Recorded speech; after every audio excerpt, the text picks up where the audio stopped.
ang pagbabalik ng inyong kusinero, ng inyong kakwentuhan. Wala nang iba. Si Bong Cruz ang sabi ng nanay ko. Maulan, malamig, mainit. Laban ba kayo sa bulalo? Ito ngayon ang pakikita namin sa inyo. Kung paano magluto ng masarap na bulalo. Alam nyo, minsan kung ano pa yung simpleng lutuin, yan pa ang mahirap. Ano ba naman ang bulalo? Di pinalambot na karne. Pero, marami tayong katanungan. Bong, paano bang masarap na bulalo? Minatid ka man kaming bulalo, masarap. Malinamnam, meron naman. Parang nilagang baka lang. Yan ang pag-uusapan natin. Bibigyan natin ng oras. Yung mga rikadong gagamitin natin lalo na itong karne. Kasi pagdating sa pagluluto, medyo madali na yan. Palalambutin lang natin yan. Lalagyan ng rikado. Ano ba naman pampalasa natin yan? Asin saka paminta. Siguro naman, parehas lang tayo ng asin, parehas lang maalat yan. Diyan lang tayo magkakatalo kung paano natin didiskarte yung mga rikado. Ito, una sa lahat, tawag ko dito, bulalong Tagalog. Bakit bulalong Tagalog? Aba, imbis na patatas, patatas. Gagamitin natin kamote or kamote. Ika nga ng mga bata dito. At meron pa tayong saging na sa babat. Bago yan. Dito muna tayo. Para sa akin, ang isang sikreto ng magandang bulalo. Nasa karning gagamitin mo. Tulad nito, sariwa. Beef shank. Ang ganda. Kitang-kita mo yung bone marrow. Ikakalay ng utak. Ayan, Alam mo, at least sa Pilipinas, bentahe kayo. Laging sariwa ang mga karne ninyo dyan. Isipin mo naman, pag kinatay ng gabi yan, madaling araw, nasa palengke, umaga, pag namalengke kayo, sariwa ang madadali nyo. By the way, itong aking beef shank, ito yung nabili natin sa ating local market. Bali, 6 na piraso ng chinek ko. Bali, may kulang 6 pounds or halos 3 kilos sa atin. Yan. So ngayon, okay, nandiyan na tayo. Beef shank. Pero Bong, bakit minsan meron kami nakakainin ng bulalo? Malapot-lapot yung sabaw, sarap. Alam niyo ba yung paghigop niyo na mainit yung sabaw? Malagkit. Walang yung labi niya, nagkakadikit Parang gusto mo, tuklapin yung labi yun Di ba alam, ibang klase ito. Naninikit sa labi. Etong sikreto ko. Sabi ng nanay ko, eto, bukod sa beef shank, eto naman, cow's foot. Pag ako nagluluto ng bulalo, nilalagyan ko ng cow's foot. Kita niyo yung laman ng cow's foot ay na yung balat. May ligaments. Ayan, Ayan ang ligaments. Palalambutin to. Tapos ito, may buto. Pampalasa. Habang inaano mo to, pinapalambot mo to, makikita mo yung tubig. Talaga namang lumalapot din. Medyo madugo nga lang ang beef, ang cow's foot palambutin. Mas madali pa tong beef shank, lalambot kesa dito. Ito medyo mahina, 2 oras dito. Etong ating beef shank, pag ang total na oras niyan 1 oras, 1 hour and 15, medyo lumalambot na, pero ito madugo to, men. Talagang kaya to pag pinalambot natin, ihiwalay ko ng kaldero. Sila, magkahiwalay. Bakit? Malalagas na yung beef shank ko hindi pa malambot yung ating cow's foot. So, ganyan ang gagawin natin diskarte. So, ngayon, napakita ko sa inyo ang 2 importanteng karneng gagamitin natin. Beef shank.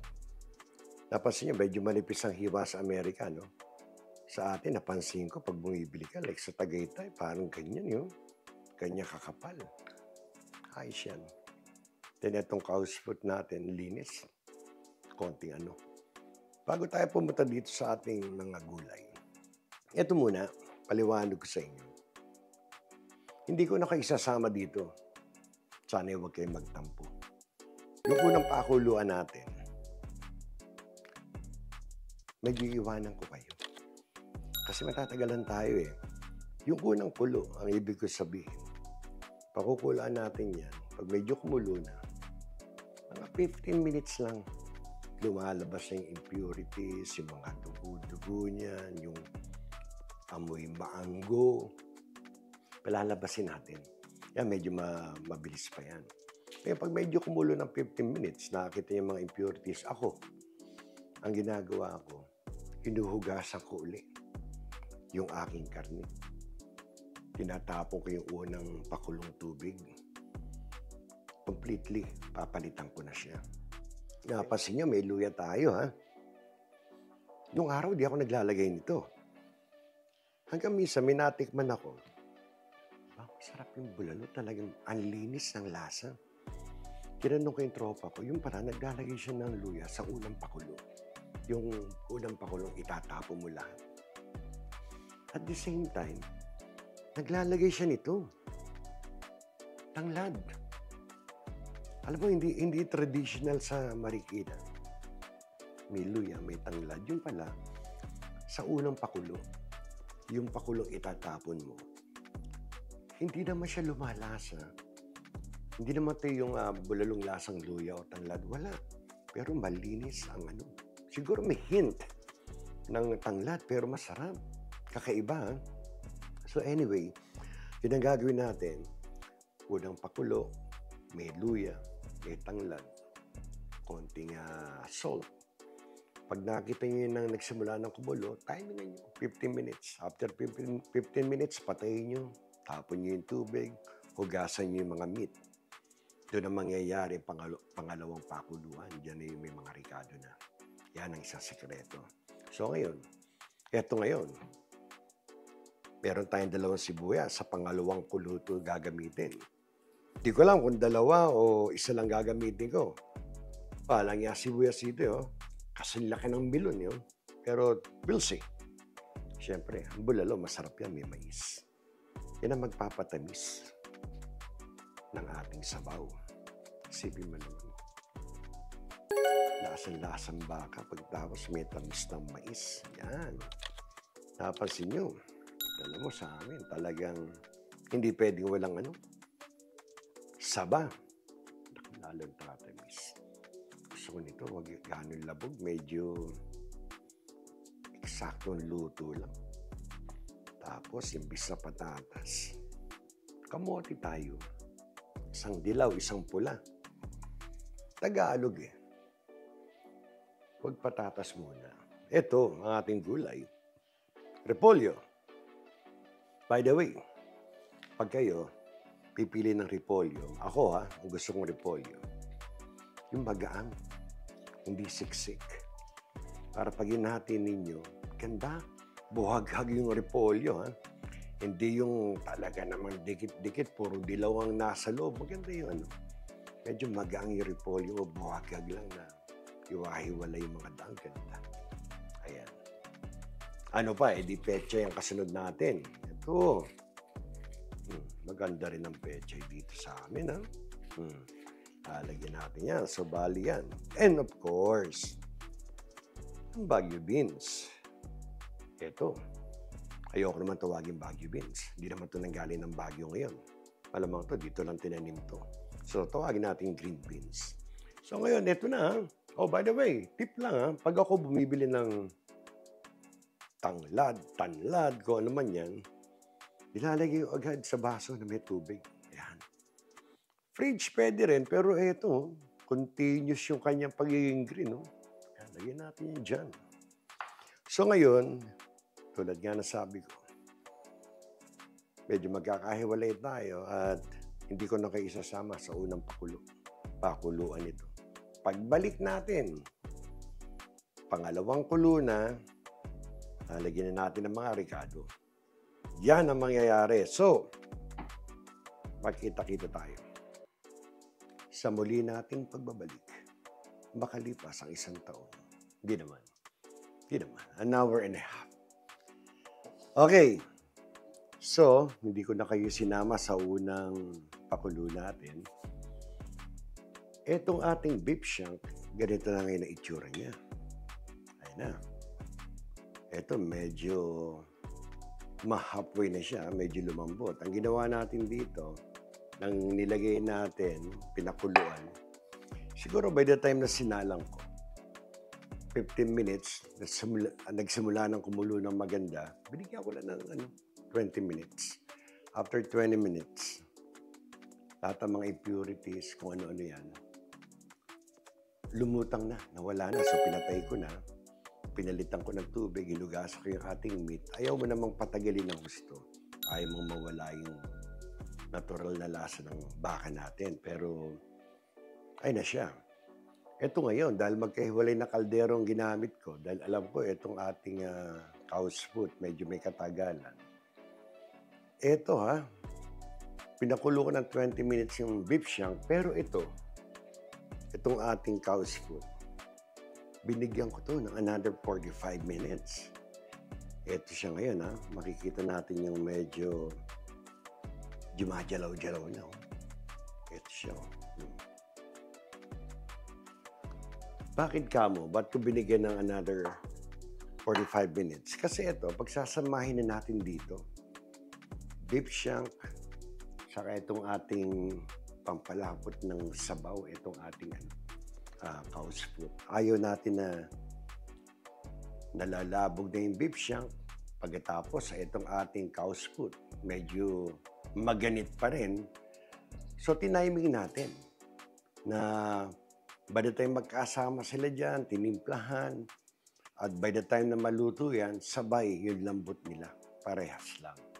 Ayaw natin may mauna dyan. So, ngayon, nabanggit ko sa inyo, di ba? Unang pakulo natin sa dalawa na yan. Ilagyan ko ng luya, lemongrass, ang bango.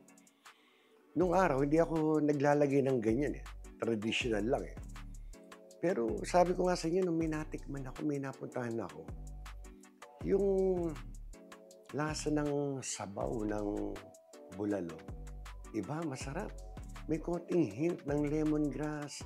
Luya, hindi mo nagaanong manonotice, pero parang ang linis ng sabaw niya. Kaya, yan ang Pwede nyo hindi lagyan kung gusto nyo traditional lang talaga. Sa akin lang, subukan nyo na parang kakaiba, sarap. So ngayon, medyo start na ako ng konting tubig para pag nilaglag natin yung ating mga meat, eto, konti lang naman para medyo may head start na tayo. So ngayon, ito lalagay natin yung ating mga meat. Ito yung ating, wala pang kahit anong timpla to, medyo med start lang tayo. Ito, medyo ang unang ilagay natin, ito. Lagay natin itong ating cow's foot. Yan saka natin titimplahan yan. Medyo may head start lang tayo ng konti. So anyway, nung tayo nagpaalam at magpapakulo tayo ng unang kulo, hanggang sa nai-prep ko uli lahat. Ang susunod natin gagawin, ito nga, I would say, mga an hour and a half din. Siyempre, gugasa mo pa yan, kaldero. An hour and a half. Not bad. Pero nagulat ako dito sa nabili kong beef shank saka ito. Kasi in an hour and a half. Yung beef shank, not an hour and a half. Pero, ramdam mo na medyo lumalambot na agad siya. Kaya sabi ko, medyo mabilis to, So, an hour and a half lang naman. Relax, relax. Ayan, makikita mo yung ating bulalo. Ayan. Placing natin ng konti na maganda. Medyo palulubugin natin yan ayan. Nako, itong utak. Balik natin. Balik natin sa tamang lugar. Okay, mapapansin niyo itong ating tubig. medyo okay na yan. Ano na ang isusunod natin dito? Itong asin. Ito lang naman asin saka pepper yan. Medyo konti lang. Kalkulahin nyo lang. I don't know. This is about 2 tablespoons.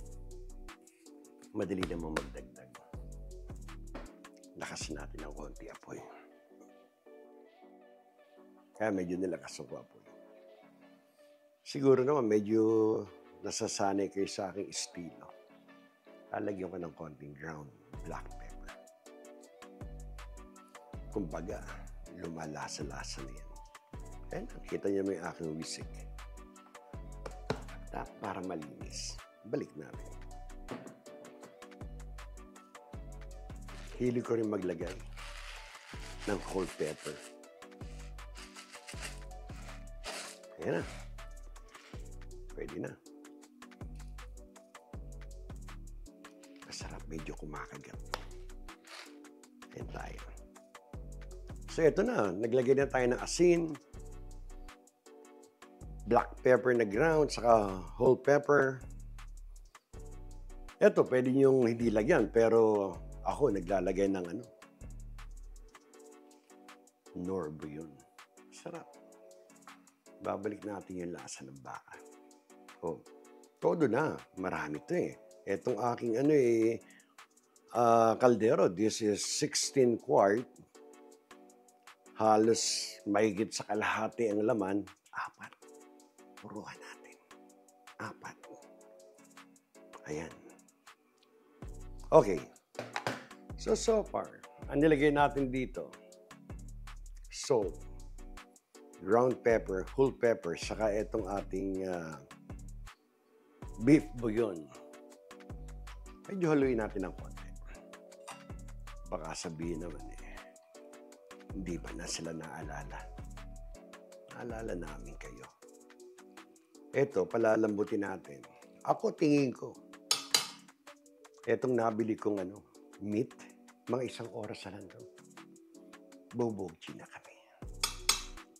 Pero orasan ko to para makita nyo yung actual na ayun na ang aming cuckoo clock.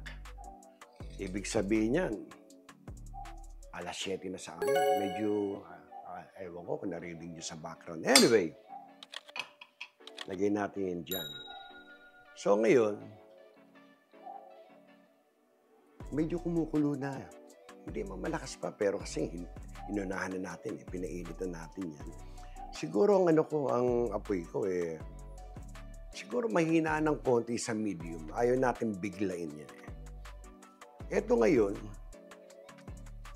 itong pampatamis ng sabaw natin, ng bulalo. Ito, I don't mind. Ihuhulog ko na to. Kumatas na yung lasa ng mais. Sumipsip na yan. Sa laman natin, sama-sama na sila. Ayan. Masarap yung Medyo ganitong hiwa lang ang ginawa ko. Kaya ayaw nyo naman yung mga bisita nyo. Kumakain pinapangas-pangas yung mais. Huwag naman. Medyo lang. Kanyang kasarapan lang. Lagay natin yan. Nako. Pag yung mais na yan, nagsimulang kumatas sa sabaw, yung ating karne, yung beef shank, at saka yung ating cow's foot, pag-igip yan ng sabaw, dumidikit ang inyong labi, tutuklapin, malapot-lapot. So nailagay natin yung mais, pinagsama-sama natin. Ito ngayon, ang isang importanteng ilalagay natin. Pinakita ko sa inyo kanina, 2 ulo ng sibuyas yan, di ba? Hinati ko lang sa 4 yung isang sibuyas. Yan ang magdadala dyan. Ilagay natin yan. Yan. Alam nyo kung bakit yan nahati ko ng malaki.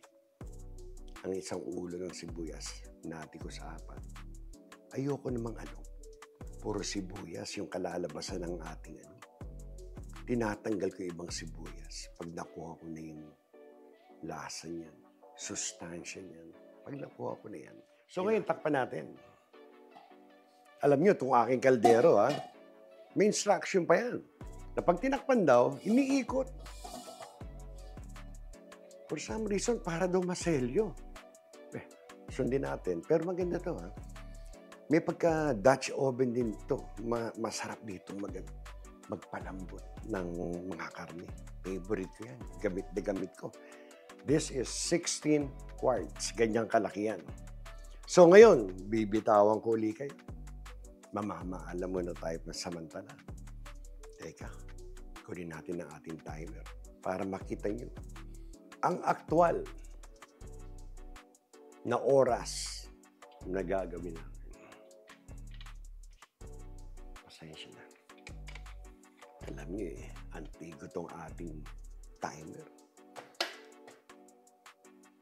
Anong oras na? 7:02. Kaya nga tumunog din ang aming cuckoo bird. So yan, bibitawan namin kayo. Pagbalik ko, makikita nyo ang aktual na oras. Okay? So eto na tayo. Eto na. Teka, bidali ko yung timer. Tanggal ko sana kanina pagkalagay nung mais. Pero eto na. Ang aktual na oras, pinakuluan na ulit sa pangalawang kulo na 1 oras. Halos. Lagay natin dito. Ito na. Nako. Umusok para tumatawag ng kapitbahay ito, men. Lagay natin ito. Safety. Yan. Aba, napansin nyo, Ito na yung mga ating sibuyas. Medyo naligis. Salitang Marikina yun. Naligis. Ayan na. Alam nyo, tatanggalin ko muna yung ibang sibuyas. Nakikita nyo, sangkatebang sibuyas. Ayan kinuha na natin yung katas. Sustansya. Humalo na sa sabaw natin yan.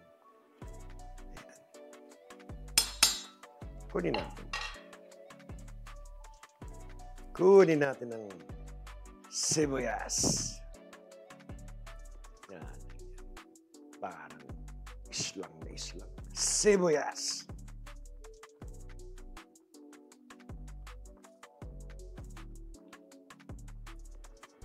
Tagilin natin, Tipak-tipak, Ayan. Tagilin natin. Again, kayo, kung gusto nyong huwag tanggalin, at medyo mahilig kayo sa sibuyas, okay lang. Stay nyo. Ako lang medyo naguguluhan ako Gumugulo buhay ko pag puro sibuyas. Ito, tinatanggal natin. Maganda to. Maganda itong pantanggal ko na to. Yung sabaw, okay na sa akin to. Kasarapan. Okay, kuha tayo na medyo may kalakihang konti na naman. Itong isang to, medyo makapal to, Testingin natin. Lagyan natin dito. Ito na. Wala namin pinanggagalingan yun. Dali natin dito. Ito muna, tigasin. Ito na, Gumagalaw na. Gumagalaw. Ayun, pag medyo inano mo yan. Yan. Ayan na, Ayan, Yan ang binabayaran dyan. Ayan, humihiwalay, Ito yung litid. Bako malambot yan, Yan ang litid, Mas malambot siguro itong ang dapat. Ayan na. Naku! Ayan, Naku!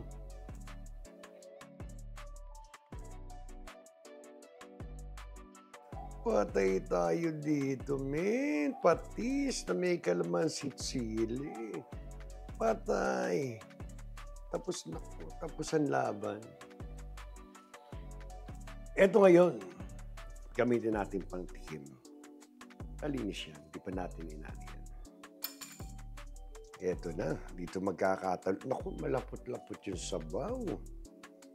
Dito magkakatalo. Tikman natin.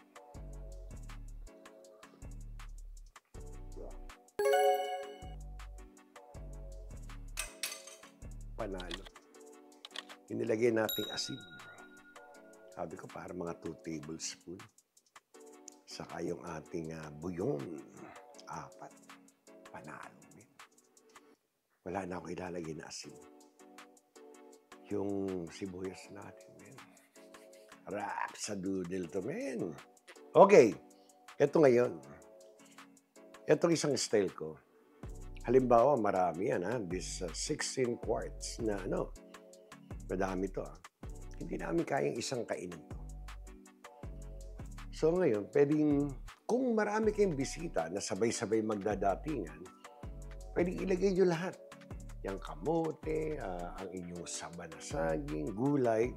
Kasi hindi masasayang, hindi malalabog. Pero halimbawa ngayon, kami naman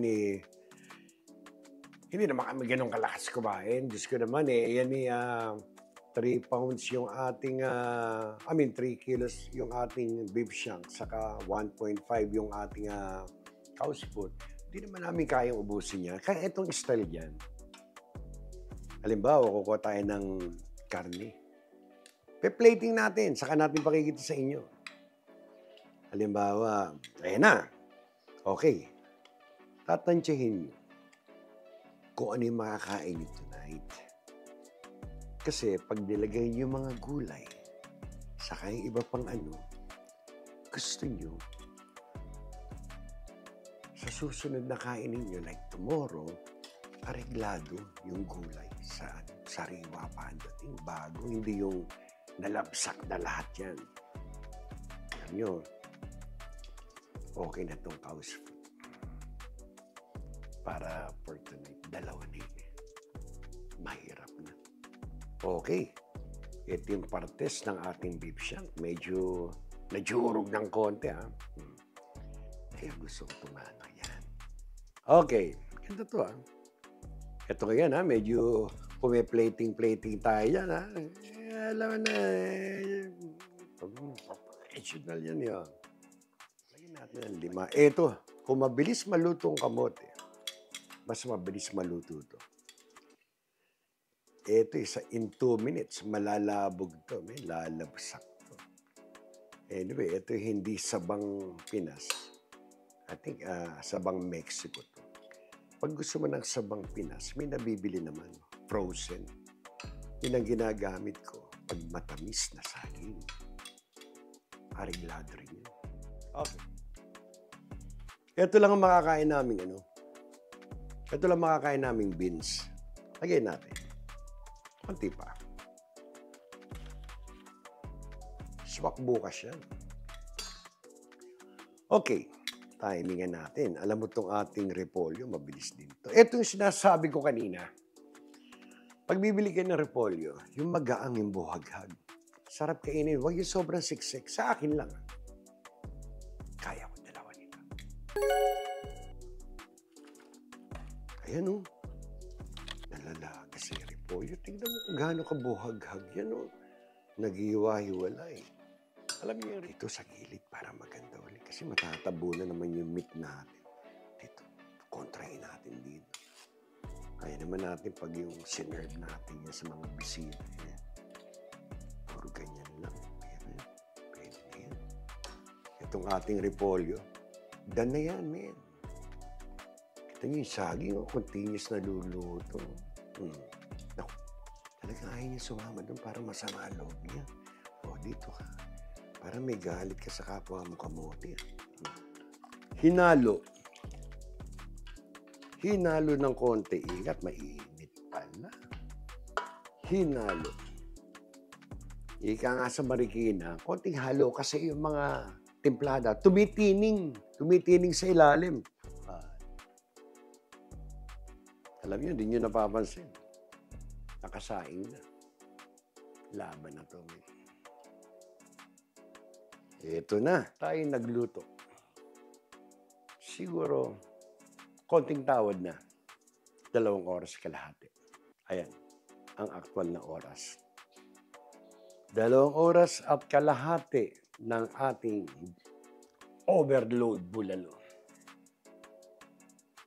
Ito po ang resulta. Nako, nakita niyo ba yung mga gulay na yan? Nakita niyo ba yung utak? Mais. Rapsa.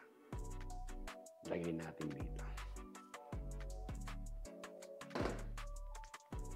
At tayo'y mamamaalam na. Muli, ito ang ating malapot-lapot na bulalo. Pinalambot natin. Ito ang bulalo na sabi ng nanay ko. Muli, isang mapagpalang araw sa inyo. Salamat sa Diyos at tayo may masarap na ulam. Hanggang sa muli, aking mga kakwentuhan, tayo magkikita-kita ulit. Salamat, kayo mag-iingat.